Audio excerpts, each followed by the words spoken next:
What do we have here? It is from Drift Motion. Ladies and gentlemen, welcome back to the channel. Can you see the stress in my face? I really hope you guys can. But I've been so focused. Like, when I tell you guys, like, I've been focused, like, I truly mean, like, I've been so focused on just getting this car dialed in and ready to go that a majority of the time when I was doing work, I didn't pick up the camera. There's been a lot of things that I've done behind the scenes that you guys unfortunately were not able to see. I am going to give you guys like a huge overview basically of what has gone on with the Supra recently, and if there's anything that kind of catches your guys' attention or that you guys would like to kind of like explore or have me go more in depth about, drop it down below in the comments, let me know. But as I showed you guys at the beginning of this video, we got some more car parts, and well, it's kind of crazy to think and say that these are some of the very last few parts that are needed before the Supra has its official opportunity to finally run.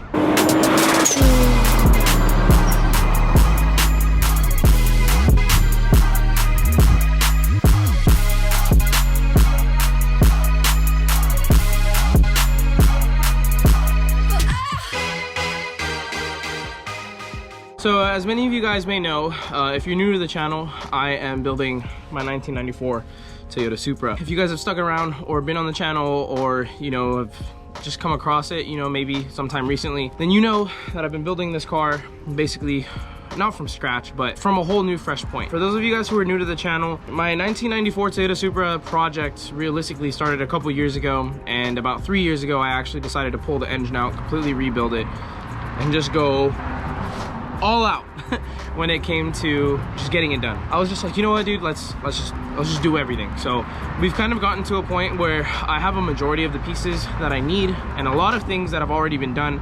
And just like I mentioned earlier, a ton of things that I've done behind the scenes that a lot of you guys unfortunately did not get to see, because there's just some things that I didn't really feel like were significant, and I was just way too focused. Like I did not have the motivation or the time to really pick up the camera because I just wanted to get things done. So I'm gonna give you guys a quick little overview of what the engine bay looks like, because I promise you it's a lot more than what you guys expect.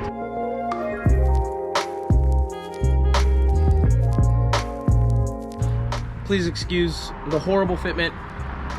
I plan on getting a new bumper, but in the meantime, just bear with me.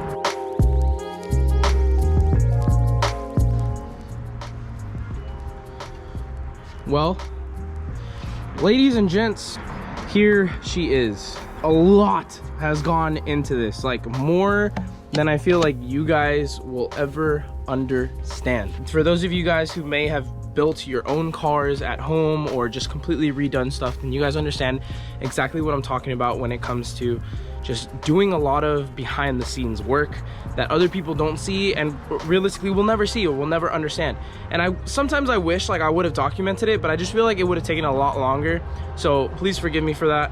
Like I said, if you guys are interested in how something works, or you guys see something in today's video that interests you, let me know. I'll go over it. I don't know. I'll make a video. Like if you guys are interested on like how my intake manifold is set up or something, just let me know, and I'll go ahead and basically follow through with a video for it. The turbo is all set to go.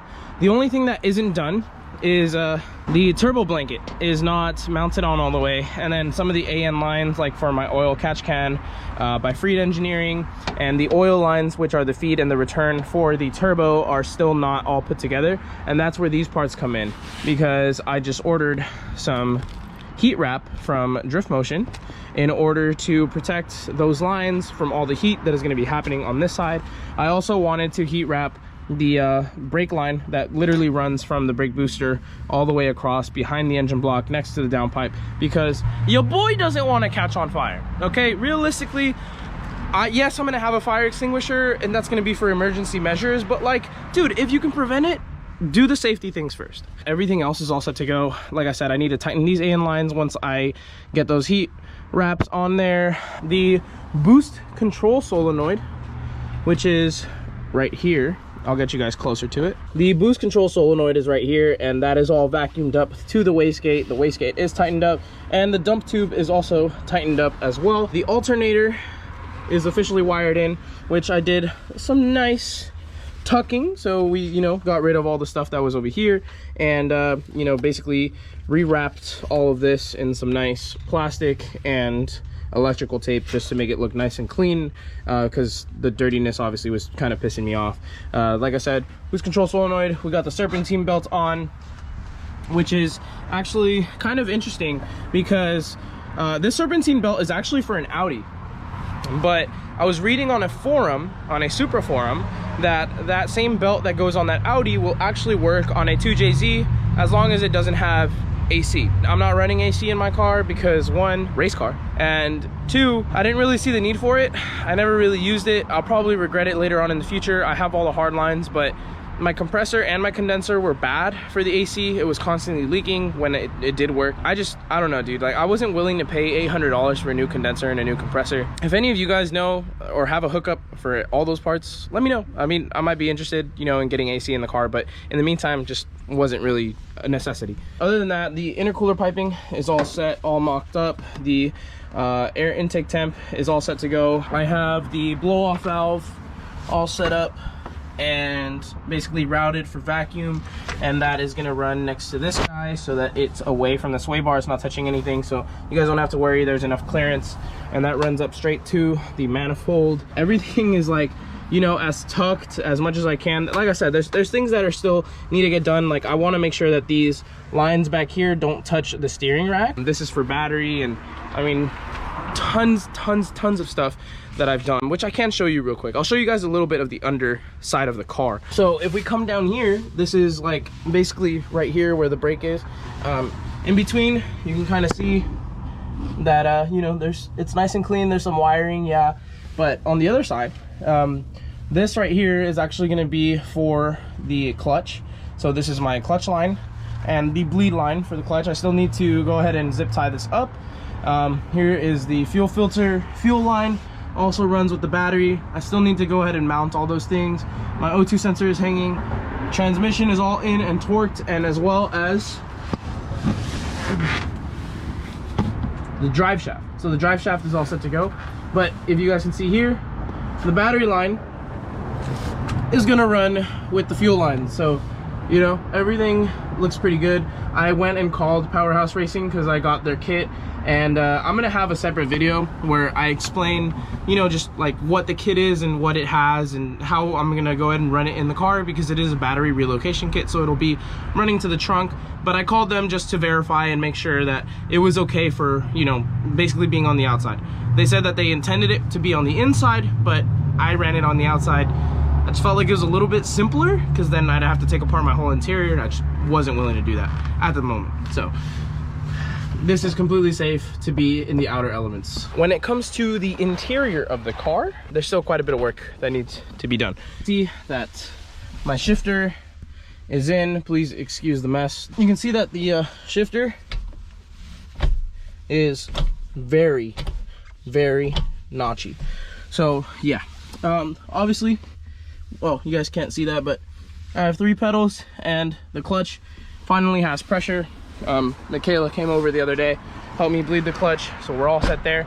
And then the fuel system is in the back, which you guys have already seen because I've released that video already for you guys. So if you guys are interested in how the fuel system was all put together, just go ahead and check out that video and you'll be all set. But yeah, anyway, so the point of today's video, I'm gonna be putting some heat sleeving on all the lines that need the heat sleeving, and we're gonna be putting that into the car, and then we're pretty much almost ready to go. Like I said, I do have an exhaust. I'll be making a separate video on how to install an exhaust, but it's one of the last little bits and pieces that I need. So I'm gonna get some gloves on because there is some fiberglass in that, and then we're gonna get right to work.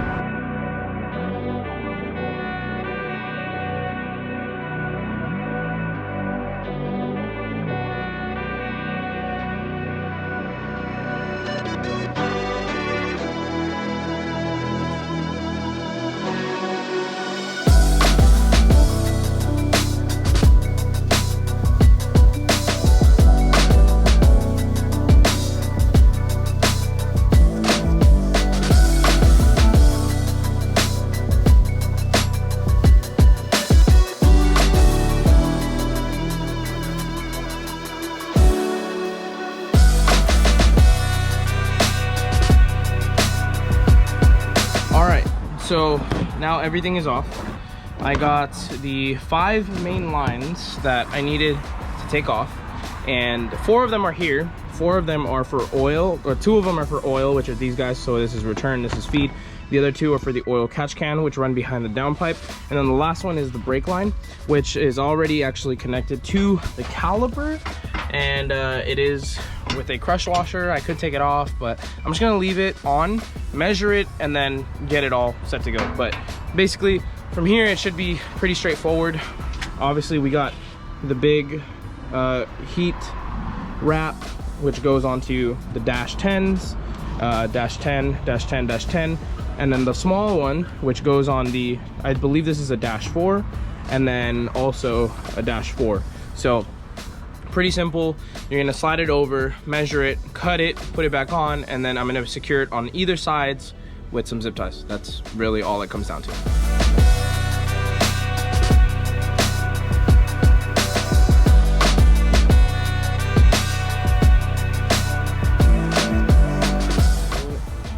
So literally, it's stretchy, so you just gotta get it over. The hardest part is gonna be getting it past the fitting once your lines are actually put on. But this one actually isn't that hard. So I believe I got mine oversized just by a little bit. So I got like the 1 size up, and that is what's helping getting it on. It is getting tougher as you go down the line. It's doable, just twist and push.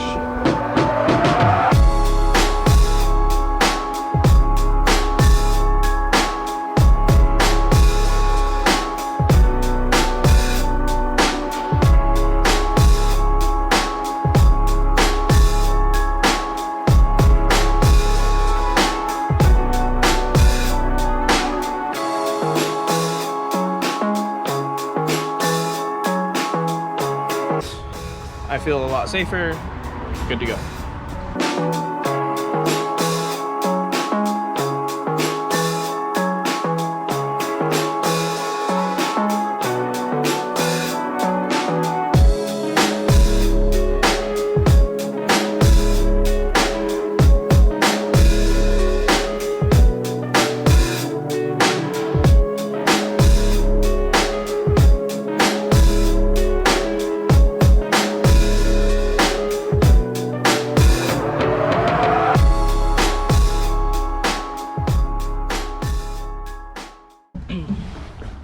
So far, the little ones have been the biggest pain so far. So I'm like halfway through with the feed line. Almost there, man, almost there.